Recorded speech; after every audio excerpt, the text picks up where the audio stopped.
Warning: this creepypasta is made entirely from imagination and not based on any true stories. It even contains themes that are not suitable for minors, such as murder, strong language, disturbing images, references to horror-themed scenes from films, shows, and games, and graphic violence. If either you are too young to watch this, sensitive, or easily anxious, please click away from this video and watch something else. Viewer discretion is advised. It was high noon at Andy's house. All of the toys in Andy's room were doing things to keep themselves occupied. Ham looked out of the window and saw Andy's mum's car pull up on the road. "Heads up, everybody! Andy and Jessie are back!" he exclaimed. "Places, everyone!" Woody called, ordering everyone to go back to their places. All of the toys got back in their places, and Andy burst into the room, throwing Jessie on his bed. "Hey, Woody! Did you miss me?" Andy asked Woody, picking him up. "Did you miss Jessie as well?" Andy stared at Woody's inactive body, and Woody stared at him through his toy facade. "Well, I gotta start unpacking," Andy declared as he threw his green backpack onto his bed to unpack many of his things he brought with to cowboy camp. That afternoon, while Andy was having dinner with his family, Jessie told everyone about what she and Andy did at camp. "So, Jessie, what did you and Andy get up to over the past 2 days?" Woody asked Jessie, putting a hand over her shoulder. "Well," Jessie began, "we had some delicious marshmallows by the campfire. I caught some beautiful 8-year-old cowgirls at the girls' cabin. They reminded me so much of Emily." "Was it scary?" Rex asked. "Of course not! It was completely safe," Jessie laughed. "Jessie, may I be the first to say, welcome home," Buzz spoke. "I'm really just jealous I didn't go. Instead, Andy took you. But hey, it was your first time going," Woody added. "Don't worry, Woody. There's always a new trip where Andy would take you," Buzz replied, putting his hand on his back. Buzz then clapped his hands together to get every toy's attention. "Well, with Jessie back home, safe and sound, it's best we wait for tomorrow to start because Andy is going to school and we will have the room to ourselves. And we can do whatever we want," Woody added. At nighttime, Andy was playing with his toys. "You'll never take us alive, Woody and Buzz. Jessie will die from the death by monkeys in a hour," Andy said, mimicking him as evil Dr. Porkchop. "Oh, we will take you alive," he then said, mimicking Buzz. "Andy, time for bed," Andy's mum called. Andy shrugged, deciding to keep playing tomorrow. He packed all his toys into the toy box and got into his nice, warm bed.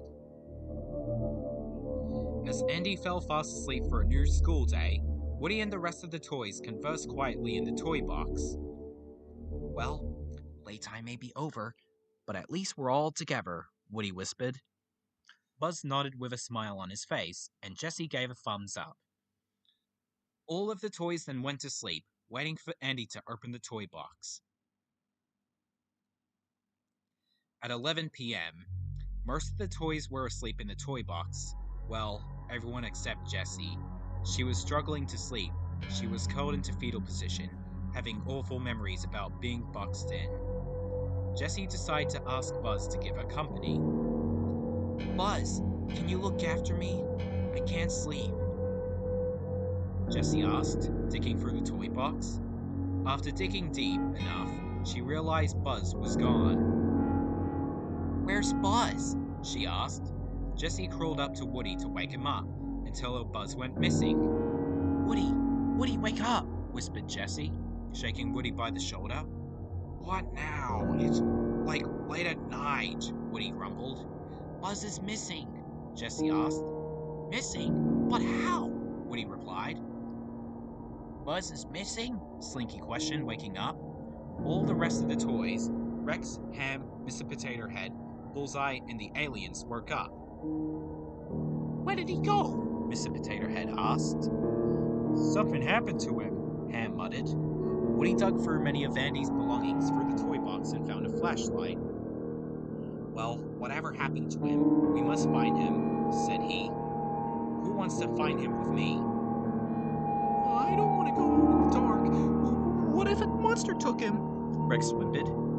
We'll stay. We've got hay to hit, Ham said. Mr. Potato Head nodded, agreeing with Ham. Woody groaned. Fine.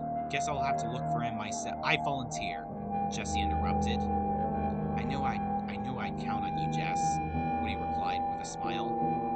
Woody handed Jesse another flashlight, and the two quietly snuck out of the toy box.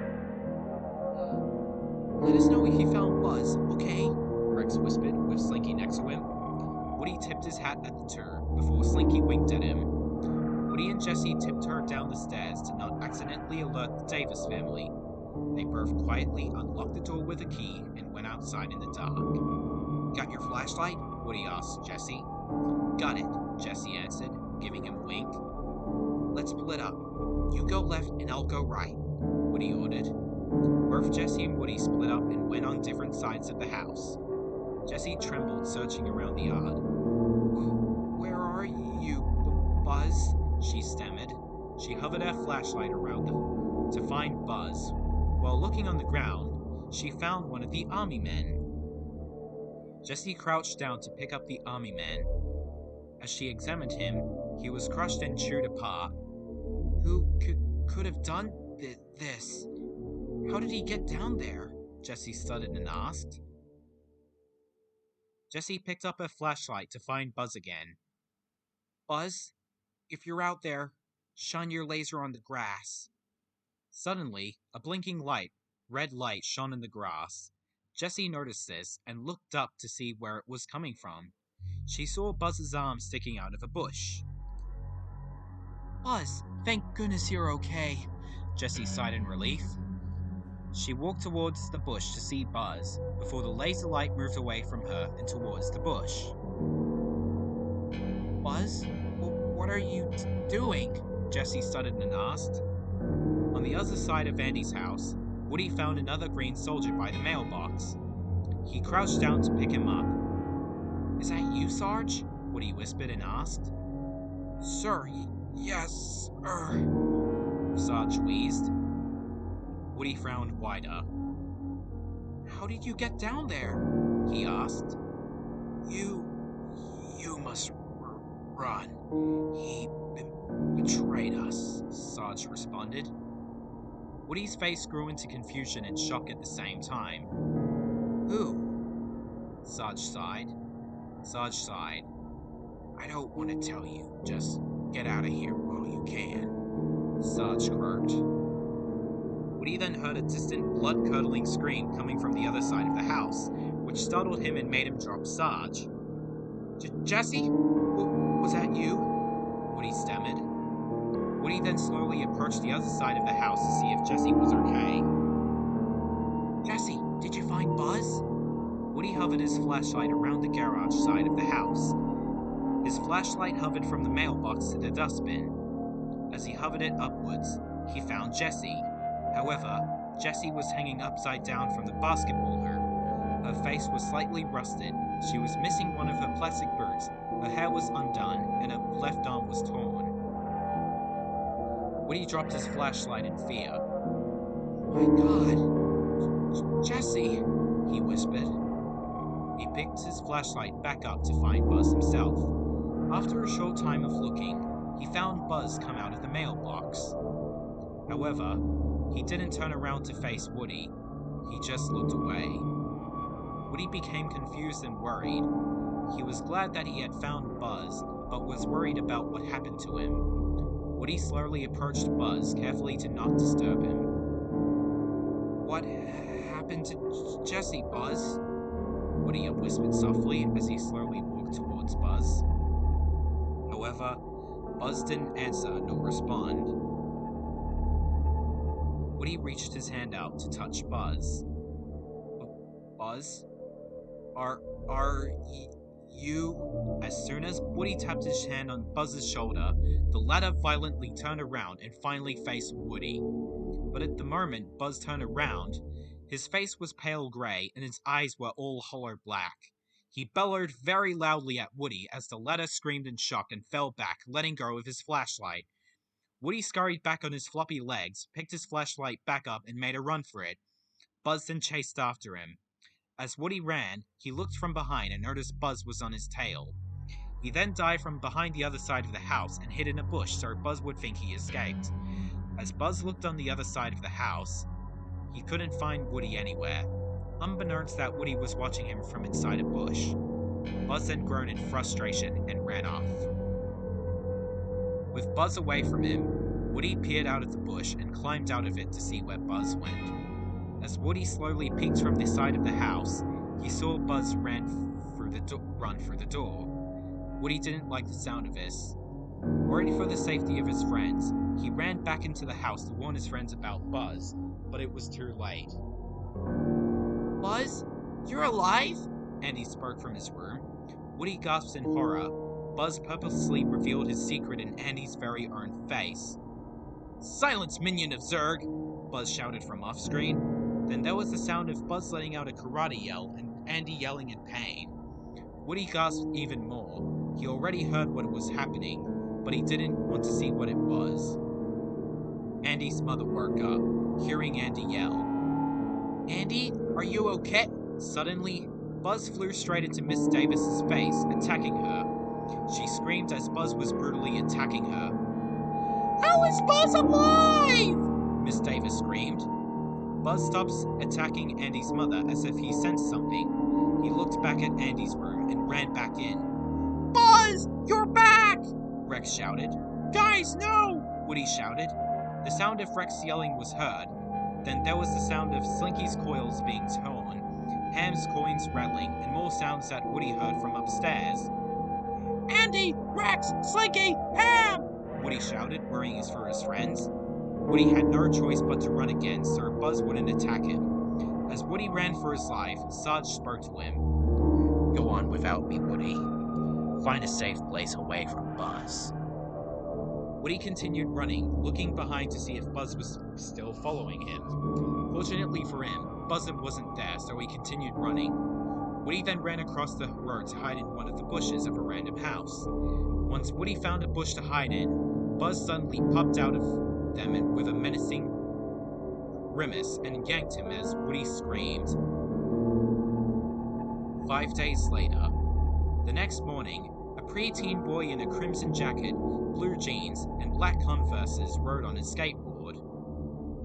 Oh yeah, the weekend is on. Time to go to Pizza Planet! He shouted with glee. As the boy was going to continue skating to Pizza Planet, he noticed a scratched-up hat on the concrete of the house he was about to pass by. He got off his skateboard and picked up the hat.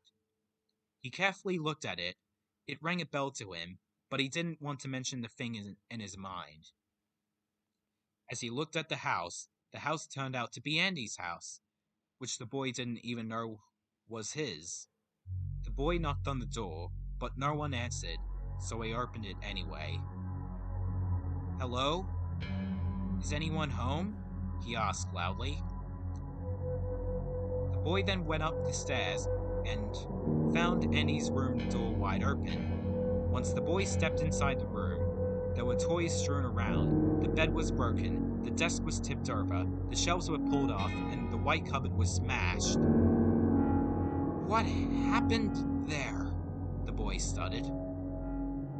The toys he saw strewn were Rex with his head and legs and tail popped off, Slinky separated from his upper and lower halves, missing his coils, Ham missing a leg and missing one top half of his face, the potato head smashed, Bullseye with all 2 of his legs ripped off, and the aliens all chewed up.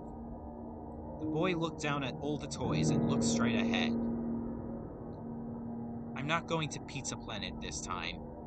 I have a mystery to solve," the boy said. He unzipped his jacket, revealing a skull's head on the black t-shirt. This boy was Sid, Woody and Buzz's former nightmare, who got scared for life by living toys.